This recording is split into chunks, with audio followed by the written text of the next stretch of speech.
जैसा कि आप लोग को मालूम है कि अगर आपकी कोई गाड़ी हो, फोर व्हीलर हो, टू व्हीलर हो, कोई भी गाड़ी हो, अगर आप लोन पे ले लेते हैं तो उसको रिकवर करने के लिए 3 महीने तक आप अगर आप लोन नहीं जमा करते हैं तो चौथे महीने से अगर 3 महीने जब आप लोन नहीं भरते हैं तो वो जो आपका लोन होता है एनपीए में चला जाता है। एनपीए में जाने के बाद से अगर 3 महीने के बाद से फिर से नहीं जमा करते हैं तो वो राइट ऑफ में चला जाता है। अब एनपीए राइट ऑफ बहुत सारे वीडियो में मैं बता चुका हूँ कि एनपीए क्या होता है, राइट ऑफ क्या होता है। दोस्तों जैसे कि आप लोग को बता दूं कि अगर आपके पास पैसा नहीं है, सपोज दैट अगर किसी के पास तो मजबूरी आती है, हमेशा मजबूरी आता है, हर व्यक्ति के पास मजबूरी आता है। किसी कारणवश अगर आपके पास पैसा नहीं जुट पाया, अगर आप सोच रहे हैं कि मैं जो है कि किस्ता जो है मेरे पैसे से नहीं भरा रहा है तो मेरा गाड़ी जो है रिकवरी एजेंट वाले खींच ले जाएंगे, तो इस प्रकार से ये कानून जान लीजिए, बहुत ही फायदेमंद होने वाला है। दोस्तों पटना के न्यायाधीश जो हैं राजीव रंजन प्रसाद ने, एक बार क्या हुआ था कि बहुत सारा उनके पास केस पहुंचा था इससे से रिगार्डिंग। जो रिकवरी एजेंट आते थे और बाइक या फोर व्हीलर हो जो गाड़ी देते थे क्लाइंट को, तो वो अपना गाड़ी जो है वहाँ से उठा ले जाते थे। तो इसी का जो केस है बहुत सारा पहुंचा था राजीव रंजन प्रसाद के पास। तो उस पर कानूनी कार्रवाई करते हुए उसने क्या किया कि जितने भी माइक्रो फाइनेंस है, जितने भी स्मॉल फाइनेंस बैंक है, जितने भी बैंक हैं जो कि लोन दी थी बाइक का, कार का, बहुत सारे गाड़ी का, ट्रैक्टर का जो लोन दी थी, तो उसमें क्या हुआ था कि क्लाइंट थे वो किस्ता तोड़ दिए थे। तो इसी प्रकार से उनका गाड़ी जो है उठा करके नीलाम कर दिया गया था। अब उसका जब केस राजीव रंजन प्रसाद ने जब सुना तो उसने एक हिदायत दी और उनके जो माइक्रो फाइनेंस कंपनियां हैं जो कि बैंक है उनके ऊपर 50-50 हज़ार रुपये का जुर्माना भी लगाया था।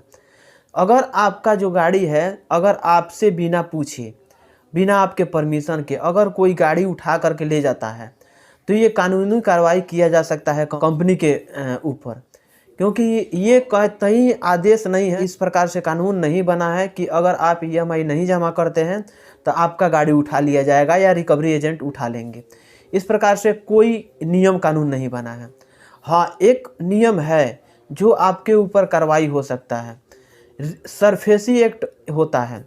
अब इस वीडियो में हम सरफेसी एक्ट क्या होता है टोटल विस्तार से नहीं बता पाएंगे क्योंकि वीडियो जो है लंबा हो जाएगा।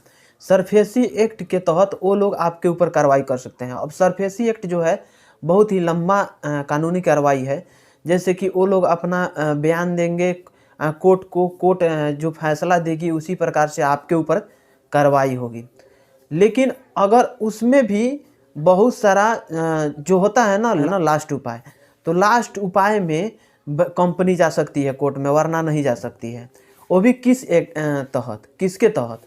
देखिए, जैसे कि मान लीजिए आप क्लाइंट हैं, आप लोन लिए हैं, चाहे आप बाइक लोन पर लिए हैं या आप जो है फोर व्हीलर लोन पे लिए हैं, तो उसमें क्या है कि अगर किस्ता नहीं जमा कर रहे हैं, 2-3 महीना किसी कारणवश आपका टूट गया, तो 3 महीने तक जब आपका टूट गया तो चौथे महीने में आपका जब ईएमआई पड़ रहा है तो उससे पहले आपको बैंक में जाना पड़ेगा, उस कंपनी में जाना पड़ेगा। कंपनी में जा कर के ये बताना पड़ेगा, देखिए किसी कारणवश मेरे पास जो पैसा है वो हम इकट्ठा नहीं कर पा रहे हैं, पैसा नहीं जमा कर पा रहे हैं। तो पैसा नहीं जमा कर पा रहे हैं तो एक काम कीजिए, मेरा टाइम बढ़ा दीजिए, जो लोन का टाइमिंग है उसको बढ़ा दीजिए या रीस्ट्रक्चर कर दीजिए। दो होता है, या लोन का टाइमिंग बढ़ता है या नहीं तो रीस्ट्रक्चर होता है। तो रीस्ट्रक्चर में क्या होता है कि आपका जो लोन है ना उसको इकट्ठा कर लिया जाएगा, ब्याज है प्लस में इकट्ठा कर लिया जाएगा और उसको फिर से लोन कर दिया जाएगा। ये होता है रीस्ट्रक्चर। तो ब्याज जो है ना डबल ट्रिपल आपको देना पड़ जाएगा। तो ये होता है रीस्ट्रक्चर। कंपनी से आप टाइम ले सकते हैं, कंपनी को रिक्वेस्ट कर सकते हैं कि हम टाइमिंग दे दीजिए। देखिए क्या होता है ना कि जब रिकवरी एजेंट आपके द्वार पे जाते हैं तो आस पड़ोस में जो लोग देखते हैं बहुत सारा आपका बेइज्जती होता है, बहुत सारा गलती महसूस होता है, सोचते हैं कि बहुत मतलब अपने आप में बहुत शर्मिंदगी महसूस होती है। तो ये चीज़ है कि अगर आपके ऊपर कार्रवाई जो हो रहा है, सरफेसी एक्ट के तहत कार्रवाई हो सकता है। बाकी जो एजेंट का जो कंपनी का एग्रीमेंट हुआ है उस एग्रीमेंट के अनुसार से आप बाइक नहीं दे सकते हैं। जो बाइक है आपका या फोर व्हीलर है उसको आप कोई रिकवरी एजेंट आ रहा है छीन रहा है तो वो आप दे नहीं सकते हैं, क्योंकि ये कानून में नहीं है। अगर कोर्ट आदेश नहीं देती है कंपनी को तो कंपनी अपने मन से अपने रिकवरी एजेंट के अनुसार से जो कंपनी के एम्प्लॉय होते हैं उसके तहत ये कार्रवाई आपके ऊपर नहीं किया जा सकता है, क्योंकि जो करेगी कोर्ट ही करेगी और कोर्ट के फैसला के अनुसार से आपको काम करना पड़ेगा। अगर आप लोन लिए हैं तो, या कहीं किसी बाइक का लोन लिए हैं, फोर व्हीलर का लोन लिए हैं तो इसके अनुसार से आपके इस दायरे में काम आपको भी करना पड़ेगा, प्लस में कंपनी को भी कम करना पड़ेगा। आप फोर व्हीलर लिए हैं, टू व्हीलर लिए हैं, रिकवरी एजेंट आता है तो उस कंपनी पे आप केस भी कर सकते हैं।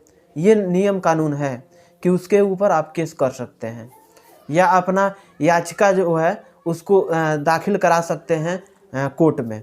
ये शिकायत लेकर के जा सकते हैं। इस प्रकार से कानून है। तो आप कार लोन लिए हैं तो डरिए मत। ये मत सोचिए कि ये रिकवरी एजेंट आया, वो हमको लोन दिया था तभी तो खींच के लेकर के आ गया। ये आदेश नहीं है।